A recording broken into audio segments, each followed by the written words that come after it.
ജിയോഗ്രഫിയിലെ അന്തരീക്ഷവുമായി ബന്ധപ്പെട്ട ടോപ്പിക്കുകളാണ് നമ്മൾ കഴിഞ്ഞ ക്ലാസ്സിൽ പറഞ്ഞു നിർത്തിയത്. അതുമായിട്ട് ബന്ധപ്പെട്ട് കുറച്ച് കാര്യങ്ങൾ കൂടി ഒന്ന് പറയേണ്ടതായിട്ടുണ്ട്. നമുക്കറിയാം, നമ്മുടെ ഭൂമിയുടെ ഊർജ്ജ സ്രോതസ് എന്ന് പറയുന്നത് സൂര്യനാണ് അല്ലെ. ഈ സൂര്യന്റെ പ്രകാശം ഭൂമിയിൽ എത്താൻ എത്ര സമയം വേണം എന്ന് ഒരുപാട് തവണ PSC റിപ്പീറ്റഡ് ചോദിച്ചിട്ടുള്ള ഒരു ക്വസ്റ്റ്യൻ ആണ്. നമുക്കറിയാം 8 മിനിറ്റും 20 സെക്കൻഡും അല്ലെങ്കിൽ 500 സെക്കൻഡാണ് നമ്മുടെ സൂര്യകിരണം ഭൂമിയിൽ എത്താൻ എടുക്കുന്ന സമയം എന്ന് പറയുന്നത് അല്ലെ. എങ്ങനെയാണ് ഈ സൗരോർജ്ജം ഭൂമിയിൽ എത്തുക, ഏത് രൂപത്തിലാണ്, അതും ചോദിച്ചിട്ടുണ്ട്. ഹ്രസ്വ തരംഗ രൂപത്തിലാണ് അല്ലെ, ഷോർട്ട് വേവ്സ് ആണ്. ഹ്രസ്വ തരംഗ രൂപത്തിലാണ് ഈ സൗരോർജ്ജം എന്ത് ചെയ്യുന്നത്, ഭൂമിയിൽ എത്തുന്നത്. അതേപോലെ നമുക്കറിയാം ഭൗമവികിരണം, നമ്മുടെ ഭൂമി പുറന്തള്ളുന്ന താപമാണ് ഭൗമവികിരണം. ആ ഭൗമവികിരണം ഏത് രീതിയിലാണ്, ഏത് രൂപത്തിലാണ് നടക്കുന്നത്, അത് ദീർഘതരംഗ രൂപത്തിലാണ്, ലോങ് വേവ് റേഡിയേഷൻ ആണ് അല്ലെ. അപ്പൊ ഈ കാര്യങ്ങൾ ഇത്രയും അന്തരീക്ഷ താപവുമായിട്ട് ബന്ധപ്പെട്ട് നിങ്ങൾ മനസ്സിലാക്കി വെച്ചേക്കണം. നമ്മുടെ ഭൂമിയുടെ ഊർജ്ജ സ്രോതസ്സായ സൂര്യന്റെ പ്രകാശം ഭൂമിയിൽ എത്താൻ എടുക്കുന്ന സമയം എത്രയാണ്? 8 മിനിറ്റും 20 സെക്കൻഡ് അല്ലെങ്കിൽ 500 സെക്കൻഡാണ്. അതേപോലെ ഈ ഹ്രസ്വ തരംഗ രൂപത്തിലായിരിക്കും സൗരോർജ്ജം എന്ത് ചെയ്യുക, ഭൂമിയിൽ എത്തുക. നമ്മുടെ ഭൂമി പുറന്തള്ളുന്ന താപമായ ഭൗമ വികിരണം ഏത് രൂപത്തിലായിരിക്കും മുകളിലേക്ക് പോവുക, അത് ദീർഘതരംഗ രൂപത്തിലായിരിക്കും. ഇത്രയും കാര്യങ്ങൾ പ്രധാനമായിട്ടും മനസ്സിലാക്കുക. അതേപോലെ നമുക്കറിയാം 3 വഴിയാണ് നമ്മുടെ അന്തരീക്ഷം ചൂടുപിടിക്കുക: ചാലനം അല്ലെങ്കിൽ കണ്ടക്ഷൻ, സംവഹനം കൺവെക്ഷൻ, അഭിവഹനം റേഡിയേഷൻ. ഇത് 3 നമ്മൾ ആൾറെഡി പഠിച്ചിട്ടുള്ള കാര്യങ്ങളാണ് അല്ലെ. അതേപോലെ എന്താണ് അൽബഡോ എന്ന് പഠിക്കണം. ഭൂമിയുടെ ഉപരിതലത്തിൽ നിന്നും പ്രതിഫലിക്കുന്ന താപവികിരണത്തിന്റെ അനുപാതത്തെയാണ് അൽബഡോ എന്ന് പറയുന്നത്. ആ ഒരു ടൈം മനസ്സിലാക്കി വെച്ചേക്കണം. ഭൂമിയുടെ ഉപരിതലത്തിൽ നിന്നും പ്രതിഫലിക്കുന്ന താപവികിരണത്തിന്റെ അനുപാതത്തെ നമുക്ക് എന്ത് വിളിക്കാം? അൽബഡോ എന്ന് വിളിക്കാം. ഭൂമിയുടെ ശരാശരി അൽബഡോ എന്ന് പറയുന്നത് 35% അതേപോലെ നമ്മൾ പഠിച്ചിട്ടുള്ള അല്ലെങ്കിൽ പഠിക്കേണ്ട ഒരു കാര്യമാണ് ക്യോട്ടോ പ്രോട്ടോകോൾ. നമുക്കറിയാം, ജപ്പാനിലെ ക്യോട്ടോ എന്ന സ്ഥലത്ത് വെച്ച് ഉണ്ടാക്കിയിട്ടുള്ള ഒരു ഉടമ്പടിയാണ് ക്യോട്ടോ പ്രോട്ടോകോൾ. ഇത് നമ്മൾ കഴിഞ്ഞ ക്ലാസ്സുകളൊക്കെ പറഞ്ഞിട്ടുള്ളതാണ് അല്ലെ. ഹരിതഗൃഹ പ്രഭാവം തടയാൻ വേണ്ടിയിട്ട് അന്താരാഷ്ട്ര തലത്തിൽ രൂപീകരിക്കപ്പെട്ടിട്ടുള്ള ഒരു ഉടമ്പടിയാണ് ക്യോട്ടോ പ്രോട്ടോകോൾ എന്ന് പറയുന്നത്. 2005 ഫെബ്രുവരി 16 ഇതിന്റെ ഈ ഒരു ഉടമ്പടി രൂപീകരിച്ചിട്ടുള്ളത്. അപ്പൊ ഈ ഒരു ഉടമ്പടി രൂപീകരിച്ച ഡേറ്റ് നമ്മൾ കൃത്യമായിട്ട് പഠിക്കണം. എന്നാണ് 2005 ഫെബ്രുവരി 16 ക്യോട്ടോ പ്രോട്ടോകോൾ രൂപീകരിച്ചിട്ടുള്ളത്. എന്തിനു വേണ്ടിയിട്ടാണ്? ഹരിതഗൃഹ പ്രഭാവം തടയാൻ വേണ്ടിയിട്ട് രൂപീകരിച്ചിട്ടുള്ള, ജപ്പാനിലെ ക്യോട്ടോ എന്ന് പറയുന്ന സ്ഥലത്ത് രൂപീകരിച്ചിട്ടുള്ള ഒരു ഉടമ്പടിയാണ് ക്യോട്ടോ പ്രോട്ടോകോൾ. 2005 ഫെബ്രുവരി 16 അതേപോലെ നമ്മൾ മനസ്സിലാക്കേണ്ട മറ്റൊരു കാര്യമാണ്, മറ്റൊരു ഉച്ചകോടിയാണ് കോപ്പൻഹേഗൻ ഉച്ചകോടി. നമ്മൾ ഒരുപാട് തവണ കേട്ടിട്ടുള്ളതാണല്ലേ കോപ്പൻഹേഗൻ ഉച്ചകോടി. ഡെൻമാർക്കിലെ കോപ്പൻഹേഗൻ എന്ന് പറയുന്ന സ്ഥലത്ത് നടന്നിട്ടുള്ള ഒരു ഉച്ചകോടിയാണ് കോപ്പൻഹേഗൻ ഉച്ചകോടി. അത് എന്തിനു വേണ്ടിയാണ്? കാലാവസ്ഥാ വ്യതിയാനം സംബന്ധിച്ചുള്ള ചർച്ചകൾ നടത്താൻ വേണ്ടിയിട്ടാണ് ഈ കോപ്പൻഹേഗൻ ഉച്ചകോടി നടന്നിട്ടുള്ളത്. 2009 ഡിസംബറിനാണ് ഈ കോപ്പൻഹേഗൻ ഉച്ചകോടി നടന്നത്. അതേപോലെ ഈ കോപ്പൻഹേഗന്റെ ധാരണ, അതായത് ഈ ഉച്ചകോടിയുടെ പ്രധാനപ്പെട്ട തീം എന്താണെന്ന് ചോദിച്ചാൽ അത് കാർബൺ മലിനീകരണം നിയന്ത്രിക്കാൻ വേണ്ടിയിട്ടായിരുന്നു. നമ്മൾ ആൾറെഡി പറഞ്ഞു, കാലാവസ്ഥാ വ്യതിയാനം സംബന്ധിച്ചുള്ള ചർച്ചകളാണ്.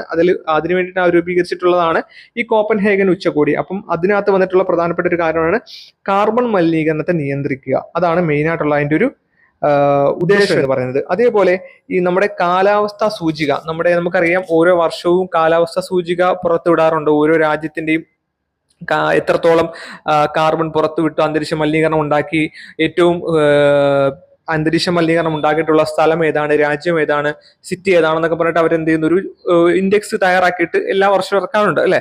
അപ്പം അങ്ങനെ ഇറക്കുന്നത് ആരാണ് എന്ന് ചോദിച്ചാൽ പ്രധാനമായിട്ട് നമ്മൾ മനസ്സിലാക്കണം, റോയൽ സ്വീഡിഷ് അക്കാഡമി ആയിരിക്കും എപ്പോഴും എന്ത് ചെയ്യുന്നത്, ഇങ്ങനത്തെ കാലാവസ്ഥ സൂചികയൊക്കെ തയ്യാറാക്കുന്ന ഒരു സമിതി എന്ന് നമ്മൾ മനസ്സിലാക്കണം. പിന്നീട് നമ്മൾ അന്തരീക്ഷ മർദ്ദത്തെക്കുറിച്ച് പറയുമ്പം നമ്മൾ അന്തരീക്ഷ മർദ്ദത്തെക്കുറിച്ച് ആൾറെഡി ക്ലാസ് എടുത്തിട്ടുള്ളതാണ്. എങ്കിൽ തന്നെയും പ്രധാനപ്പെട്ട കുറച്ച് കാര്യങ്ങൾ കൂടി നമ്മൾ അതിനകത്ത് പഠിക്കേണ്ടതായിട്ടുണ്ട്. നമുക്കറിയാം, അന്തരീക്ഷ മർദ്ദം എന്ന് പറഞ്ഞാൽ എന്താണ്? ഒരു നിശ്ചിത സ്ഥലത്ത് അനുഭവപ്പെടുന്ന വായുവിന്റെ ഭാരത്തെയാണ് നമ്മൾ എന്ത് പറയുക? അന്തരീക്ഷ മർദ്ദം അല്ലെങ്കിൽ അറ്റ്മോസ്ഫിയറിക് പ്രഷർ എന്ന് പറയുന്നത് അല്ലെ. അന്തരീക്ഷ മർദ്ദത്തെ സ്വാധീനിക്കുന്ന പ്രധാന ഘടകം എന്തായിരിക്കും? അന്തരീക്ഷ ഊഷ്മാവായിരിക്കും അല്ലെ. അന്തരീക്ഷ മർദ്ദത്തെ സ്വാധീനിക്കുന്ന പ്രധാന ഘടകം എന്തായിരിക്കും? അന്തരീക്ഷ ഊഷ്മാവായിരിക്കും. ഊഷ്മാവ് കൂടുമ്പോൾ അന്തരീക്ഷ മർദ്ദത്തിന് എന്ത് സംഭവിക്കും? അന്തരീക്ഷ മർദ്ദം കുറയുന്നു അല്ലെ. ഊഷ്മാവ് കൂടുമ്പോൾ അന്തരീക്ഷ മർദ്ദം എന്ത് ചെയ്യുന്നു? കുറയുന്നു. മുകളിലോട്ട് പോകുന്തോറും അന്തരീക്ഷ മർദ്ദത്തിന് എന്ത് സംഭവിക്കും? കുറയുന്നു. ഈ 2 കാര്യങ്ങൾ നമ്മൾ മനസ്സിലാക്കേണ്ടതായിട്ടുണ്ട്. അതേപോലെ സമുദ്രനിരപ്പിൽ ഒരു ചതുരശ്ര സെന്റിമീറ്ററിൽ അനുഭവപ്പെടുന്ന അന്തരീക്ഷത്തിന്റെ മർദ്ദം എന്ന് പറയുന്നത് 1034 ഗ്രാം ആയിരിക്കും. സമുദ്രനിരപ്പിൽ ഒരു ചതുരശ്ര സെന്റിമീറ്ററിൽ അനുഭവപ്പെടുന്ന അന്തരീക്ഷ മർദ്ദം എന്ന് പറയുന്നത് എത്ര ഗ്രാം ആയിരിക്കും? 1034 ഗ്രാം ആയിരിക്കും. ഈ ഒരു കാര്യം കൂടി മനസ്സിലാക്കുക. അതേപോലെ അന്തരീക്ഷ മർദ്ദം അളക്കുന്ന യൂണിറ്റ് പാസ്കലാണ്. നമ്മൾ പഠിച്ചിട്ടുള്ളതാണ് അല്ലെ. അന്തരീക്ഷ മർദ്ദം അളക്കുന്ന യൂണിറ്റ് എന്തായിരുന്നു? പാസ്കലാണ്. അതേപോലെ അന്തരീക്ഷ മർദ്ദം അളക്കാൻ ഉപയോഗിക്കുന്ന ഉപകരണങ്ങൾ ഏതൊക്കെയാണ്? നമ്മൾ പഠിച്ചിട്ടുണ്ട്. രസബാരോമീറ്റർ അല്ലെ. അതേപോലെ അനറോയിഡ് ബാരോമീറ്റർ. 2 ബാരോമീറ്ററുകളുണ്ട്. ഒന്ന് രസബാരോമീറ്റർ, അതേപോലെ അനറോയിഡ് ബാരോമീറ്റർ. രസബാരോമീറ്റർ എന്ന് പറഞ്ഞാൽ മെർക്കുറിക് ബാരോമീറ്റർ എന്നാണ് ഉദ്ദേശിക്കുന്നത് കേട്ടോ. മെർക്കുറിക് ബാരോമീറ്റർ, അതുപോലെ തന്നെ അനറോയിഡ് ബാരോമീറ്റർ, ഇത് രണ്ടുമാണ് അന്തരീക്ഷ മർദ്ദം അളക്കാൻ ഉപയോഗിക്കുന്ന ഉപകരണങ്ങൾ. യൂണിറ്റ് ഏതാണ്? എപ്പോഴും അന്തരീക്ഷ മർദ്ദം അളക്കാൻ ഉപയോഗിക്കുന്ന യൂണിറ്റ് ആണ് പാസ്കൽ. ഓക്കെ. അതേപോലെ ദീർഘനാളത്തെ അന്തരീക്ഷ മർദ്ദം സ്വയം രേഖപ്പെടുത്തുന്ന ഒരു ഉപകരണമാണ് ബാരോഗ്രാഫ് എന്ന് പറയുന്നത്. ഒരുപാട് നാളുകൊണ്ടുള്ള അന്തരീക്ഷ മർദ്ദം, അതായത് ഒരുപാട് നാളുകളായിട്ട് നിലനിൽക്കുന്ന അന്തരീക്ഷ മർദ്ദത്തെ സ്വന്തമായിട്ട് രേഖപ്പെടുത്തുന്ന ഒരു ഉപകരണമാണ് ഇത് ബാരോഗ്രാഫ് എന്ന് പറയുന്നത്. അതേപോലെ അന്തരീക്ഷ മർദ്ദത്തിലെ ചെറിയ വ്യത്യാസം, നേരിയ വ്യത്യാസം പോലും രേഖപ്പെടുത്താൻ സഹായിക്കുന്ന ഒരു ഉപകരണമാണ് മൈക്രോ ബാരോ വേരിയോഗ്രാഫ് എന്ന് പറയുന്നത്. മൈക്രോ എന്ന് നമുക്കറിയാം ചെറുതാണ് അല്ലെ. ചെറിയ ചലനങ്ങൾ, നേരിയ ചലനങ്ങൾ പോലും കണ്ടുപിടിക്കാൻ സഹായിക്കുന്ന ഒരു ഉപകരണമാണ് മൈക്രോ ബാരോ വേരിയോഗ്രാഫ് എന്ന് പറയുന്നത്. ഓക്കെ. അപ്പം നമുക്കറിയാം പാസ്കൽ എന്ന് പറയുന്നത് എന്താണ്? അന്തരീക്ഷ മർദ്ദം അളക്കാൻ വേണ്ടിയിട്ടുള്ള ഒരു യൂണിറ്റ് ആണ് പാസ്കൽ. അതുപോലെ ഉപകരണങ്ങളാണ് രസബാരോമീറ്റർ, അതുപോലെ അനറോയിഡ് ബാരോമീറ്റർ. അതേപോലെ തന്നെ ബാരോഗ്രാഫ് എന്ന് പറഞ്ഞാൽ ഒരുപാട് നാളത്തെ അന്തരീക്ഷ മർദ്ദം സ്വയം രേഖപ്പെടുന്ന ഒരു ഉപകരണമാണ്. അതേപോലെ മൈക്രോ ബാരോ വേരിയോഗ്രാഫ് എന്ന് പറഞ്ഞാൽ അന്തരീക്ഷ മർദ്ദത്തിലെ നേരിയ വ്യത്യാസം പോലും രേഖപ്പെടുത്താൻ സഹായിക്കുന്ന ഒരു ഉപകരണമാണ്. അതുപോലെ നമ്മൾ പറഞ്ഞ ഒരു കാര്യമാണ് മെർക്കുറിക് ബാരോമീറ്ററും അനറോയിഡ് ബാരോമീറ്റർ അല്ലെ. കാലാവസ്ഥ പ്രവചനത്തിനായിട്ട് ഉപയോഗിക്കുന്ന ബാരോമീറ്റർ ആണ് മെർക്കുറിക് ബാരോമീറ്റർ. ഇത് നമുക്ക് ചോദിച്ചിട്ടുള്ള, ഒരുപാട് തവണ ചോദിച്ചിട്ടുള്ള ഒരു ക്വസ്റ്റ്യൻ ആണ്. കാലാവസ്ഥ പ്രവചനത്തിനായിട്ട് ഉപയോഗിക്കുന്ന ബാരോമീറ്റർ ഏതാണെന്ന് ചോദിച്ചാൽ അത് മെർക്കുറിക് ബാരോമീറ്റർ ആണ്. ദ്രാവകം ഇല്ലാത്ത ബാരോമീറ്റർ ആണ് അനിറോയിഡ് ബാരോമീറ്റർ. അതിനകത്ത് എന്തില്ല? ദ്രാവകം ഇല്ലാത്ത ബാരോമീറ്റർ ആണ് ഏത്? Aneroid barometer. കാലാവസ്ഥ പ്രവചനത്തിനായിട്ട് ഉപയോഗിക്കുന്ന ബാരോമീറ്റർ ആണ് മെർക്കുറിക് ബാരോമീറ്റർ. ദ്രാവകം ഇല്ലാത്ത ബാരോമീറ്റർ ആണ് അനറോയിഡ് ബാരോമീറ്റർ. ബാരോമീറ്റർ കണ്ടുപിടിച്ചത് ആരാണെന്ന് ചോദിച്ചാൽ അത് ടോറിസെല്ലിയാണെന്ന് മനസ്സിലാക്കുക. ഇറ്റലിക്കാരനായ ടോറിസെല്ലിയാണ് ബാരോമീറ്റർ കണ്ടുപിടിച്ചത്.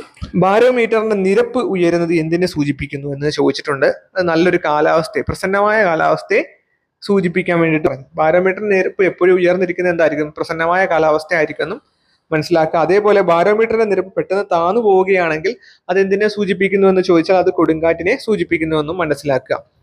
ഓക്കെ. അപ്പൊ ബാരോമീറ്ററിന്റെ നിരപ്പ് താന്നു കഴിഞ്ഞാൽ നമുക്ക് എന്ത് മനസ്സിലാക്കാം? കൊടുങ്കാറ്റ് വരുന്നെന്ന് മനസ്സിലാക്കാം. അതേപോലെ ബാരോമീറ്ററിന്റെ നിരപ്പ് ഉയർന്നാണ് ഇരിക്കുന്നതെങ്കിൽ നമുക്ക് എന്ത് മനസ്സിലാക്കാം? നല്ലൊരു കാലാവസ്ഥയായിരിക്കും, പ്രസന്നമായ കാലാവസ്ഥയായിരിക്കും എന്നും മനസ്സിലാക്കാം. നമ്മുടെ ഭൂമിയിലെ ചില അക്ഷാംശങ്ങൾക്കിടയിൽ ഒരേ അന്തരീക്ഷ മർദ്ദമാണ് അനുഭവപ്പെടാറുള്ളത്. ഈ അക്ഷാംശ മേഖലകളെയാണ് ആഗോള മർദ്ദ മേഖലകൾ എന്ന് വിളിക്കുന്നത്. നമുക്കറിയാം നമ്മുടെ ഭൂമധ്യരേഖയുടെ ഇരുവശങ്ങളിൽ ഏതാണ്ട് 5 ഡിഗ്രി മുതൽ 10 ഡിഗ്രി വരെ വ്യാപ്തിയിൽ സ്ഥിതി ചെയ്യുന്ന മർദ്ദമേഖലയാണ് ഏതെന്ന് പറയുന്നത്?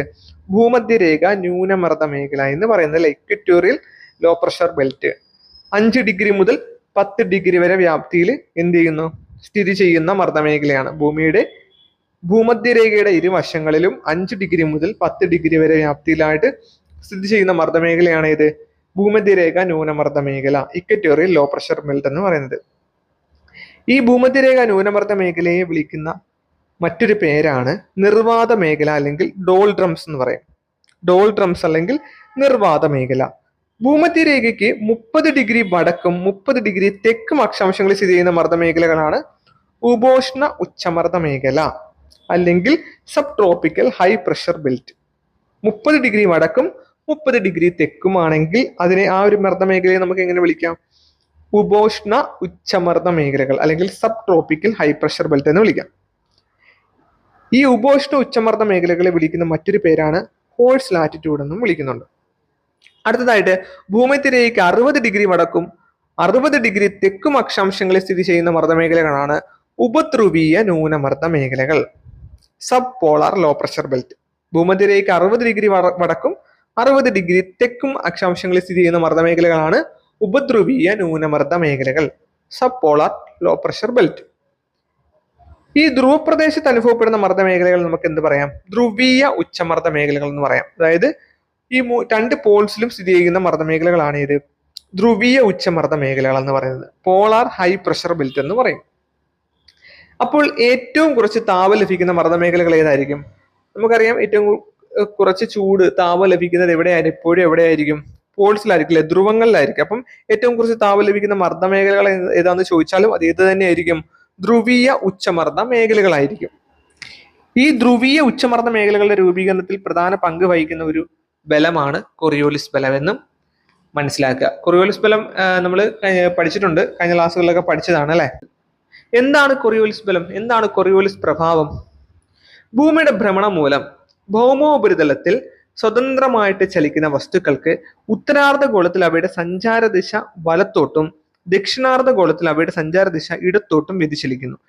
ഇത്തരത്തിലുണ്ടാകുന്ന ദിശാ വ്യതിയാനത്തെയാണ് കോറിയോലിസ് പ്രഭാവം എന്ന് പറയുന്നത്. കോറിയോലിസ് പ്രഭാവം കണ്ടെത്തിയത് ആരാണ്?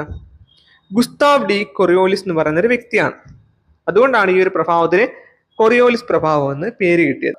അപ്പൊ ഇത്തരത്തിൽ ഈ കോറിയോലിസ് പ്രഭാവത്തെ കുറിച്ച് മനസ്സിലാക്കുകയും പഠിക്കുകയും അതുപോലെ തന്നെ ഈ കോറിയോലിസ് പ്രഭാവത്തിന്റെ സ്വാധീനത്താൽ കാറ്റുകൾക്കുണ്ടാകുന്ന ദിശാ വ്യതിയാനത്തെ അടിസ്ഥാനമാക്കിക്കൊണ്ട് ഒരു നിയമം ആവിഷ്കരിക്കുകയും ചെയ്ത വ്യക്തിയാണ് ഫെറൽ എന്ന് പറയുന്നത്. അദ്ദേഹം ആവിഷ്കരിച്ചിട്ടുള്ള നിയമമാണ് ഫെറൽ നിയമം എന്ന് പറയുന്നത്. അപ്പൊ അദ്ദേഹത്തിന്റെ പേരിൽ തന്നെയാണ് ആ നിയമം വന്നിട്ടുള്ളത്. അപ്പം നമുക്ക് പറയാം കോറിയോലിസ് പ്രഭാവത്തെ കുറിച്ച് പഠിക്കുകയും ചിന്തിക്കുകയൊക്കെ ചെയ്തിട്ടുള്ള ഒരു ശാസ്ത്രജ്ഞനാണ് ആരെന്ന് പറയുന്നത്? ഫെറൽ എന്ന് പറയുന്നത്, അഡ്മിറൽ ഫെറൽ എന്ന് പറയുന്നത്.